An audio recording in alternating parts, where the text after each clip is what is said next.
You can send it to me later, guys, ha? Then I'll just reply it. Okay, balik tayo. Balik tayo sa ating lesson for today's video. Para matapos muna natin yung ating agenda for today. Okay, so again, if you want to change your signature, click nyo lang yung arrow dyan. So you can make 2 to 3. Kung ano sa palagay nyo yung pinaka-aesthetic, yun na yung gagamitin ninyo. So you can just click on that to switch on. So yun yung una na pagsiset up ng VA Foundation. Yung una, basic requirements, yung internet ninyo, tsaka yung Gmail ninyo. Then yung basic workspace, which alam na natin, sabi ko nga, yung place kung saan kayo mag-work, tsaka yung professional email, tsaka yung reality check din. Okay? So ano ba ibig sabihin yan? First, consider niyo kung willing kayo mag-work in odd hours. Medyo may konting puyat. Willing ba kayo dyan? Pwede ba kayong mag-handle ng rejection? Kaya nyo ba? Dapat kaya nyo. Kasi hindi naman lahat ng applyan nyo ay i-hire kayo. Okay? So you have to prepare yourself na kahit sa palagay niyo ay qualified kayo, pero hindi kayo hire, okay lang yun. So you have to prepare yourself for rejections, ha? O ngayon, punta tayo sa niche. Ano tayo gusto nyong ma-achieve? Because you're going to apply, no? Dapat you have to know. Kasi kung hindi nyo alam yung anong gusto nyong maging, it will be very difficult, okay? So you have to have a clear idea kung anong klaseng VA kayo. So aside from trying to see what kind of VA you are, you have to see kung ano yung mga SAS na gusto nyong i-master. Kasi kung naging expert kayo ng basic ng lahat niyan, wala kayong maging expert ng isa. So you should have at least 1 or 2 na expert kayo. Okay? So hindi naman kailangan alam nyo lahat, pero at least meron isa kayo dapat na master ninyo. Okay? The rest you will have to learn it as you go on. Ano ba yung SAS? Software as a Service. Ito is very common. Ngayon, sabi ko nga, it is very, very difficult for me na ituro lahat sa inyo yan kasi sobrang dami, guys. 4 months lang yung course natin. So please try to look for itong mga to. Okay? Yung mga yan. Kasi hindi ko naman alam kung anong gamit ng future client nyo. Meron tayo. Ang turo ko sa bar, so bahala maghanap. Kasi sobrang dami talaga. But these are the very most common platforms na ginagamit ng mga virtual assistants. Okay? So, very challenging na yung ano natin ngayon, landscape ng workplace. So, meron na tayong rise of remote work. So, hindi kayo mawawalan ng work at hindi sasayang yung efforts niyo. You just have to work hard and go and penetrate market, okay? So, dapat maintindihan natin ng cloud computing. Ilagay yung 9 arrows, ay 9 dots dun sa Gmail niyo. Merong drive. Yun, dun kayo mag-upload ng mga projects ninyo later. Okay? Tsaka syempre, AI, dapat ng AI. Hindi pwedeng wala kayong ginagamit na AI. Sobrang daming AI dyan na available for you. And of course, dapat marunong tayo mag-collaborate. Meron tayong activity later that you will be collaborating soon. At syempre, pag nag-apply kayo, pag tinatanong yung company nyo, ilalagay nyo na freelancer. Okay? Huwag nyo lang ilagay yung name ng company nyo ngayon. Got it? Pag nag-apply kayo, tapos nag-ask ng information about you, your name, your company, ilalagay nyo na freelancer. Okay? So, pag nag-apply na kayo, ilalagay nyo na freelancer. So, huwag nyo rin kalimutan yung mental health ninyo tsaka bonding. Kasi pag nagiging remote worker, sometimes nakaupo na lang kayo ng 3-4 hours straight. Hindi maganda yon, ha? So, i-prioritize nyo rin yung health ninyo. And of course, yung growth ninyo as a person and as a professional. Kailangan nyo pa rin magkaroon ng freedom to work at the same time, dapat na ma-manage ninyo yung inyong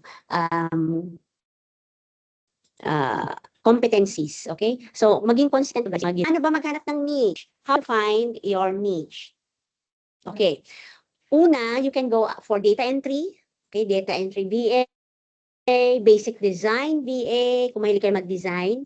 Pwede rin website, kung marunong kayo gumawa ng website. Meron na tayong tinatawag na cloud, CLAUDE, isang AI that helps you create a website. Okay, so kung alam nyo i-master yun, pwede na kayo mag-offer sa isang client na I can make a website for you. Okay? So, try niyong hanapin yon and aralin. Okay? Commerce, kayo maging, okay, pwede rin kayo mag-start which the one, pero sobrang daming competition dyan. Okay? Social media VA is also very common VA. Maraming competition dyan. Content writing is not so much. Customer service, web development. So ano bang gusto niyo? Dapat alam niyo na. Identify para doon kayo mag-work at doon kayo mag-focus. Okay? Okay ba?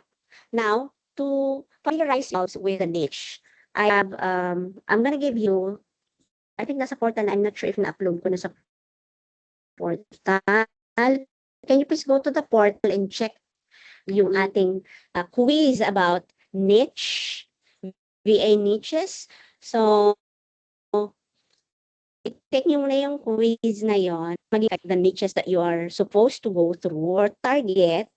Okay? Kasi important yung ating destinasyon, otherwise, tayo nawawalang tupa. Okay? So, dapat alam ninyo kung anong gagawin nyo. Okay. So, I don't know, na-upload ko na ba sa portal yung link. Meron akong click this link, sabi ko. Meron na? Okay na? Sige. Here. Ita-type nyo ha. Type nyo para madali. Type nyo yung sagot nyo para madali. Here. Here. Mahina yung aking, hindi nag-load ang aking internet. Kita nyo ba?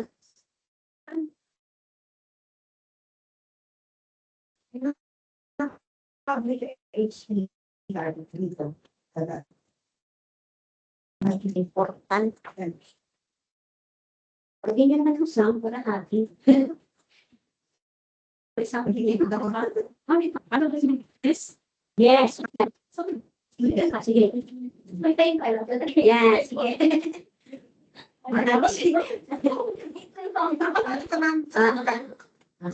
Type niyo yung sagot. What's up pa? Yes. Yes, Mina.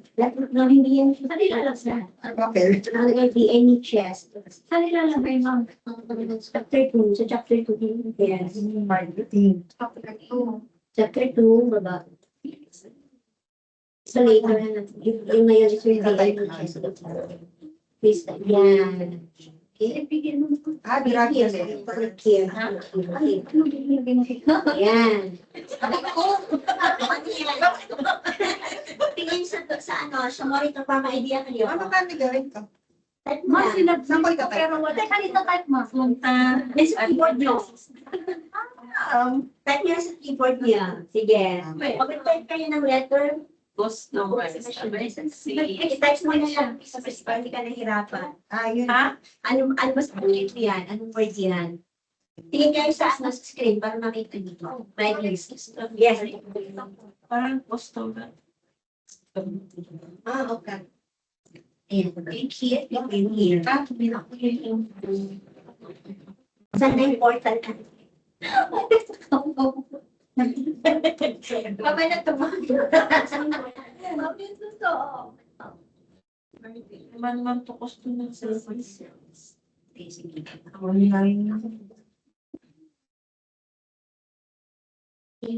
babalik ka rin. Nakahirap. Ano yan?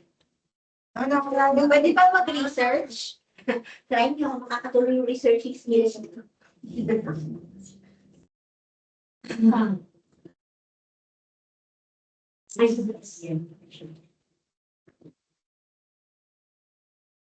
Yung sinend ko sa'yo din na Sige ba magulit?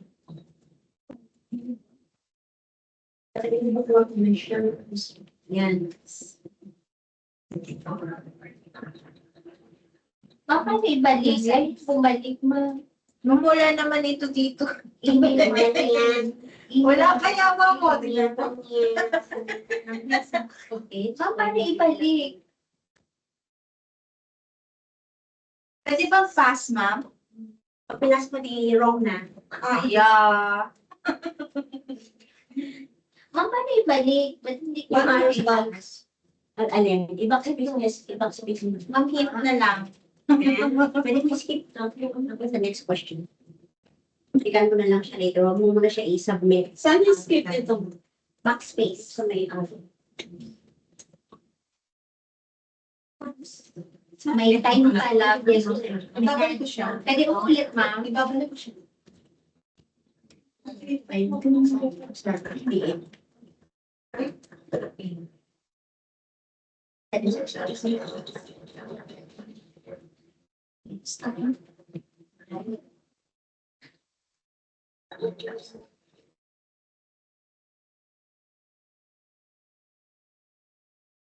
Nag-i-enjoy po.